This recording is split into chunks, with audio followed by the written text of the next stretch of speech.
3. Всем привет! У нас в гостях Самина, админ медиаклаба, и сегодня мы узнаем побольше о ней и о медиа. Итак, для начала не могли бы вы кратко представиться? Ну, меня зовут Самина, наверное, меня знают более-менее. Но я учусь в Ахтубе-Кыз уже с 7 класса начиная. Увлекаюсь медиа, парламентом. Все. Что еще сказать? Итак, как вы пришли в медиа? Ну, вообще, изначально, когда я пришла в этот лицей в 7 классе, нужно было найти СММ-классы. И где это было еще в конце 7 класса, и тогда спросили, типа, вот у кого iPhone, тот и будет СММ. Ну, вот так получилось, что я была одной из них, и потом пошло-поехало. Чем занимается медиаклаб и какие у него основные задачи? Ну, вообще, медиаклаб, во-первых, чтобы показать, что мы вообще существуем, наш лицей раскрыть, так как мы, новый лицей среди всех остальных, чтобы в соцсетях люди видели, что у нас вообще происходит, что мы делаем, все такое. И вообще, просто чтобы развить медиасферу в нашем лицее, потому что, у нас явно очень много людей, которые заинтересованы в этой сфере, и чтобы ее как развить, и потом из поколения в поколение, так скажем, продолжить, мы начали делать. Какие проекты были самыми интересными или успешными? Ну, самый интересный, это, наверное, первый, самый масштабный, так скажем, это Фильмфест. А потом, после него, в принципе, все эти рилсы, которые мы делали на Инстаграм, они, запомнились, потому что они и залетали очень сильно.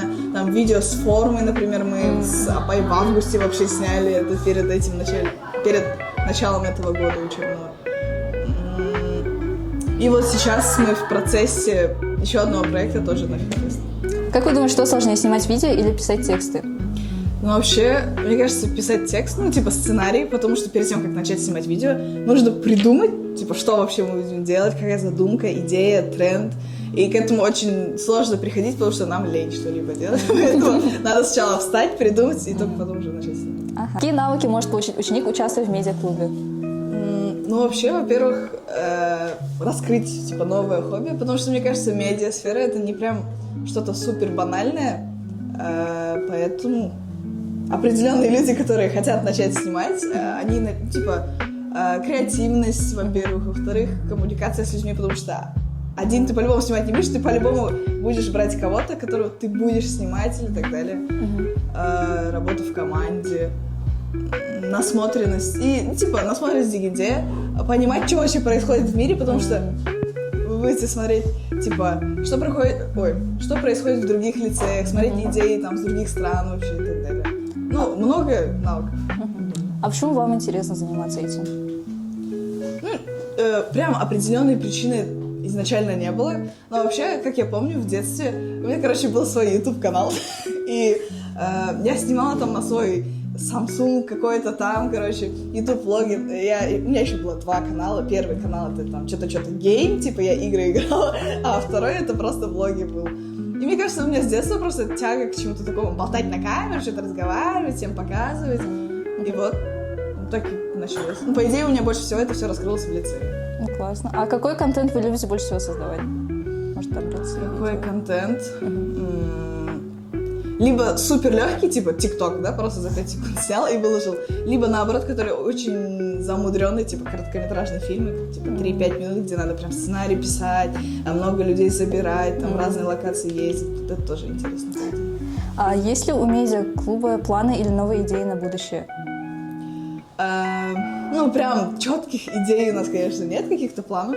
Но вообще, самое ближайшее — это поехать на Фильмфест, взять номинацию Бирса, приехать сюда тоже с гордостью, остаться в истории, как Ахтубе-Кыз.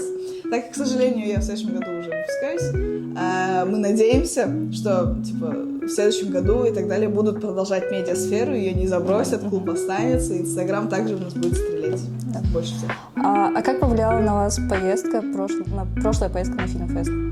Очень сильно повлияло, потому что мы открыли клуб буквально за месяц или за 2 месяца до Фильмфеста, и потом, после этой поездки, получается, мы взяли номинацию, мы впервые вообще снимали короткометражный фильм, мы понятия не имели, что это такое, 2 человека в команде и Апай, мы втроем сняли за 2 дня короткометражный фильм, и после этого у меня просто появилась мотивация, делать дальше, я поняла, что мы способны на большее, чем мы думали, и вот после этого мы начали еще больше контента делать. Ага. Да. А откуда вы берете идеи для нового контента? Ну, вообще, это, по идее, не так сложно, потому что просто можно ТикТок открыть и смотреть, такая, о, вот это можно так, и под себя как-то подставляешь, если, типа, фантазия еще появляется, и все. Ну, просто заходить в разные соцсети.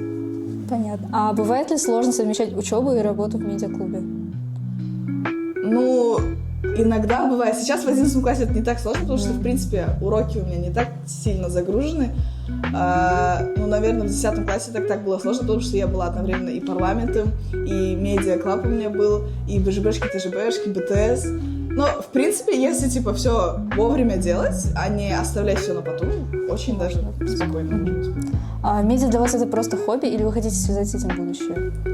Я хочу связать с этим будущее, потому что, скорее всего, я поступлю в университет на эту профессию, и хочу после развивать это в Казахстане уже более помасштабнее, уже прям работать и брать с этого что-то типа к себе.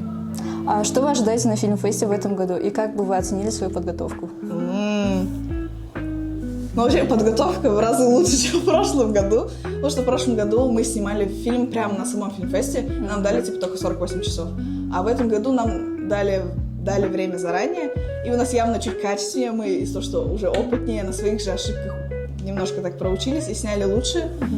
А что будет на самом фильм-фесте? Ну, я даже не знаю. Ну, может, придут новые спикеры. Может, мы еще больше что-то узнаем. И, как я знаю, в этом году команд еще больше. Наверное, будет еще больше фильмов. Может быть, лучше, чем в прошлом году. А как вы думаете, какие качества важны для человека, который хочет заниматься школьным медиа? Качество? Ну, работа в команде. Потому что если человек не хочет, типа, я сделаю все сам, я и сниму сам, и это сделаю сам, вообще никакой помощи не хочет брать, мне кажется, далеко этот человек не уйдет. Потом, ну, креативность, типа, это как... Она есть у всех, просто ее нужно развивать каждый день, так, типа, со временем все больше и больше накапливать фантазии, так скажем. Еще... Сейчас я придумаю. Не быть ленивым. Потому что, типа, вроде как творческая работа, ничего сложного нет. Но на самом деле, просто чтобы начать снимать, тебе нужно встать, придумать, найти время для этого. И, короче, очень много сил нужно тратить и терпение. Терпение очень много. А как вообще пришла идея открытия клуба? Короче, этого вообще не было у меня в планах, в голове. Ни капельки намека не было на это. Короче, это было в 10 классе. Кажется, во второй четверти. Наша Фариза Апай Медиа, она снимала клубы, которые уже существуют в нашем лицее. Видео всех клубов просто в один. Потом было время обеда. Я спускаюсь на 3-й, иду по коридору, чтобы спуститься на обед. И меня ловит Апай и говорит: Самина, не хочешь медиаклаб себе взять? Можно, почему бы нет? Она говорит, найди еще, типа, с кем ты хочешь работать, и, короче, келлендер сразу видео снимем, то, что вы якобы уже существуете. Я думаю, ладно. Пошла к Дарье в кабинет, ее взяла, потом говорит, давай еще Айолом возьмем. Она говорит, да, давай, пошли. Мы идем к ней в кабинет, Айолом спит на парте, одна, в кабинете никого нет, а поэтому полы моют. Мы ее разбудили, она вот проснулась, очки одела, и мы сразу спустились, видео сняли. Все таких открылся. А чему нового вы научились благодаря этому клубу? Новому? Сейчас надо придумать.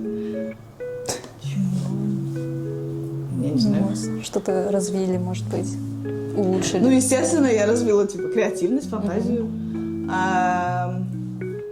Общение с... Вот реально вот эта экстравертность, так скажем, она, мне кажется, может быть, я еще недостаточно экстравертный человек, но это очень сильно развилось, потому что при любой съемке тебе нужно хотя бы, допустим, если ты снимаешь на улице, тебе надо будет попросить, извините, можете отойти, да, типа, не влезать в кадр. Это тоже каждый раз, типа, тебе нужно общаться с людьми, да. Вот это, мне кажется, больше всего развилось. А теперь вопросы близ, надо быстро отвечать.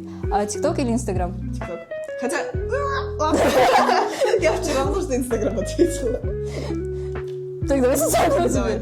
Вопросы близ, надо будет отвечать быстро. ТикТок или Инстаграм? Инстаграм. Снимать или монтировать? Снимать. Камера или телефон? Камера. Пост или сторис? Пост. Музыка или звуковые эффекты? Музыка. Работа одной или в команде? В команде. А теперь последний вопрос. Какой совет вы бы дали ученикам, которые хотят попробовать себя в медиа? Совет.